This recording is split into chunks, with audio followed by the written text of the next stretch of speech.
Yes, all right then, lads. Welcome back to Kosi's Arsenal podcast. 6 things we learned from Arsenal thumping Spurs 3-1 at the Emirates Stadium. That was a masterclass performance, but we had a couple of masterclass performances in there.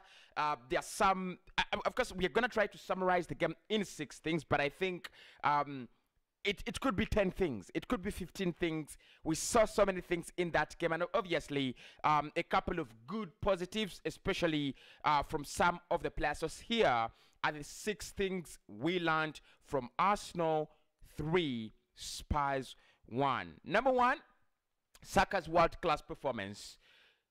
You can't fail to talk about that. We can't fail to acknowledge that this boy is slowly and gradually becoming better and better. Southgate, I think ever since Southgate called him up for that England, Euros, Saka has just become a man. He's no longer a boy. He's turned 20, and the performance has just become better and better. Of course, we talked about it. I think I was with Glenn, and we said the boy needs some rest. He needs to get some rest, and of course, he played in the Euros, and he's been, the main star, the main man in the system at Arsenal. You can now see that, with Thomas Partey and Martin Odegaard taking on the responsibilities, taking some of the responsibilities off his shoulder, Saka is becoming better and is becoming a little bit free to do whatever he wants. But what a performance he had against Spurs. The goal, the assist, the runs, the shots. What exactly didn't he do in that game? Because for me, I don't remember what he didn't do. All I remember is what he did. So it was a masterclass performance from Bukayo Saka, and I think if he keeps that level, he's 20. If he keeps that level, for the next 2 years, it's gonna be very, very big battle for Arsenal to retain Saka. Because if you retain, if he goes like that, at that level, adds goals to his game, creates more chances and assists per 90, then it's gonna be worth 100, 200 million, and clubs like, the usual stuff. City are gonna come in and they're gonna, table 100 million or 150 million. It's gonna be very, very hard for Arsenal to refuse 150 million in Bukayo Saka. We know City have bought Jack Grealish, but the next Jack Grealish is Bukayo Saka. That boy has something on his head. There is something. He's absolutely, absolutely fantastic. So, world-class performance from Bukayo Saka, a goal, an assist. But what I enjoyed more about Saka was the fact that he always gave them a hard time. Running in, cutting in, and trying to take shots off his left. Of course, he scored the goal off his right foot, and that shows you he was absolutely ready for the day. However, we also had another masterclass performance from Emile Smith-Rowe. I think the words I've used on Bukayo Saka should be the words we use on Smith-Rowe. The difference is that Saka has done that for a longer period of time than Emile Smith-Rowe. And I think that's the difference. Saka has done it for a longer period of time, more consistently than Smith-Rowe. And it's no blame to Smith-Rowe because Saka gets chances earlier than Smith-Rowe. And I think both players have taken their chances with both arms. And one thing I loved about Smith-Rowe, he knows that he's playing in that area, he's playing in that position where Nicola Pepe should be playing. And we know for the first 3 games, Pepe has been dominating in that area. Actually, I think for the first 4 games, Pepe has been dominating in that area, right? And of course, we know what Mikel wants to do. He wants to play a 4-3-3. He wants to play something like a 4-1-4-1 system where you have so many midfielders that do a lot of stuff in the midfield. But Smith-Rowe, that is your chance, in a North London derby, that is your chance to show the manager that you should be starting and not Nicola Pepe. And that was a masterclass performance. The goal is timed well. Absolutely timed well. The run is a $1 million run, but what is even more expensive is the assist that he makes for Pierre-Emerick Aubameyang.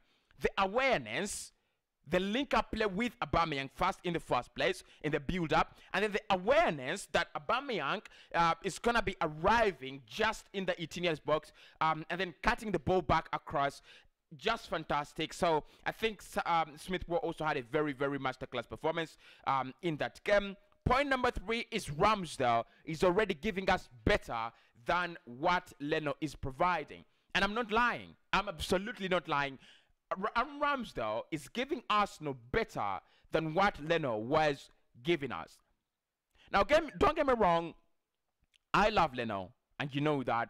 I've already supported Leno. I've already supported Aubameyang as well. Those are the 2 players I think I've already supported, you know, in at Arsenal, despite the fact that they have had rough seasons and rough times.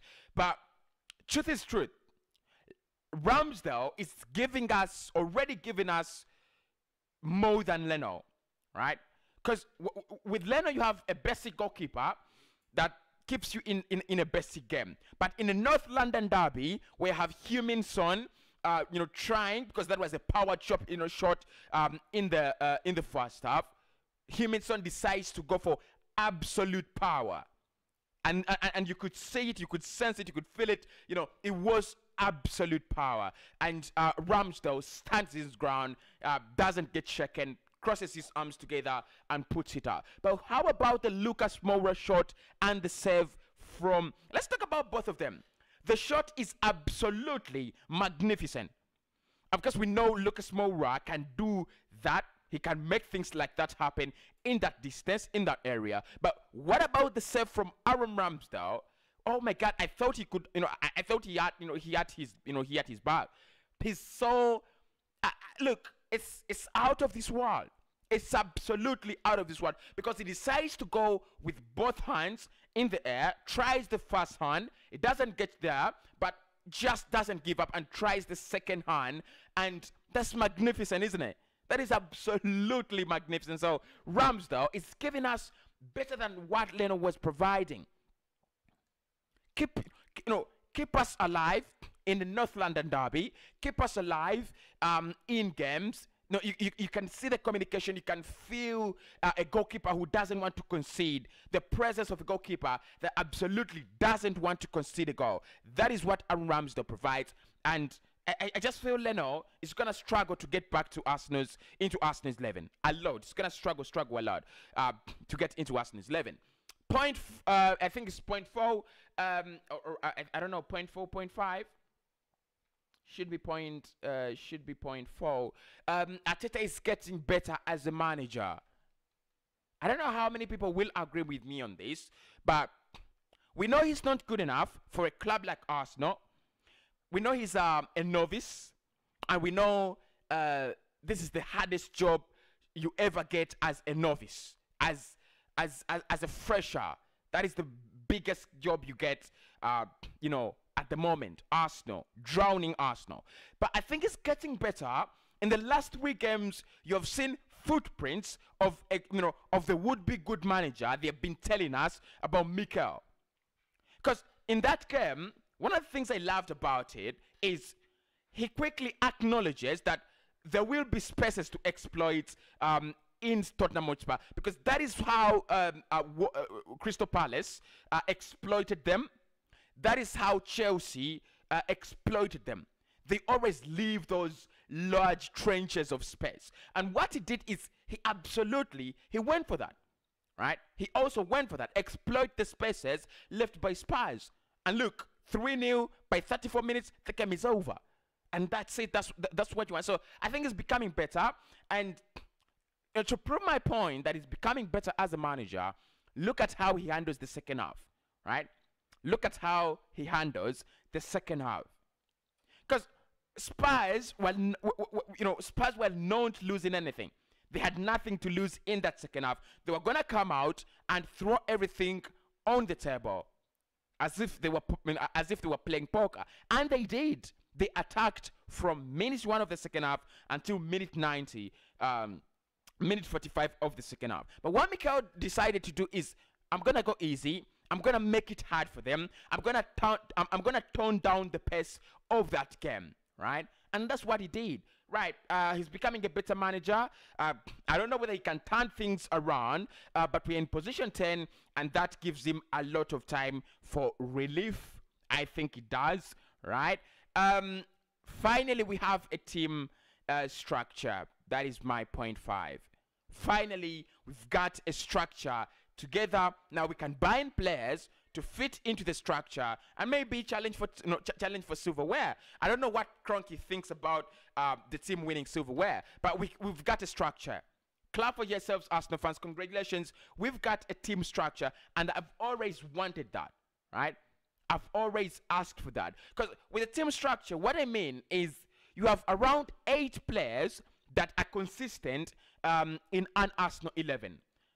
At the moment, apart from injuries, you don't expect players like Sid Kolasinac in the team. You don't expect players like Rob Holding in the team. You don't expect players like Callum Chambers in the team. You don't expect players like Mohamed Elneny in the team. You don't expect players like Eddie Nketiah in the team, in the starting 11. We've got our basic structure. Partey, Odegaard, and Saka. That is a constant, in the middle of the pack. Then Aubameyang is a constant up front. Gabriel, Tierney, Tomiyasu, and Ben White plus Aaron Ramsdale. That is also those are also constants. So you have 8-9 players that are gonna form the structure of your team, and what that gives you is the consistency to build chemistry. Whenever a club can build chemistry, whenever a team can build chemistry, you've seen Liverpool, they've been together for 5 years, and you can name 5 players or 6 players in that team that have been there for those 3, 4, 5 years consistently. Salah, Mane, Firmino, 3 of them. You have Jadon Henderson, 4, Virgil van Dijk and Joel Matip, that is 6, Alisson Ramsey-Baker, that is 7, Trent Alexander-Arnold, 8, Andy Robertson, 9. So you have that chemistry. And you can see when Liverpool are playing, they already know what's going to happen.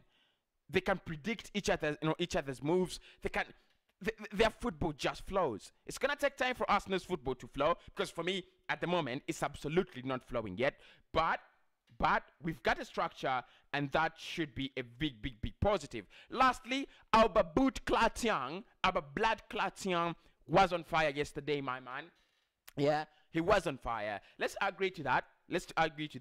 Aubameyang has had a rough time. Aubameyang has absolutely had a very rough time. But yesterday, he was on fire. He was on fire. Look, he was even doing the hold-up play. I didn't know Auba could do it, right? I didn't know he could do it. Look, most of the times when you have a striker like Aubameyang and you're playing in a North London derby, it's difficult. That's why you want players like Alex and Lacazette, and that's the reason as to why Lacazette has scored more goals than Aubameyang in big games. Because the reason is Lacazette is a bully, right? And I just think we bullied Spurs. Aubameyang bullied Spurs. So I think he was on fire. The goal was absolutely brilliant. The build-up to his own goal was absolutely brilliant. The flick on for Smith Rowe and the finish, typical, striking, good striker finish. I think Lewandowski, Aubameyang, Aguero should be looking at that and be like, yeah, we are some of the best finishers in the world. So that's it. 6 things we learned from Arsenal thumping Spurs, and of course the next game will be Brighton. Let's meet later.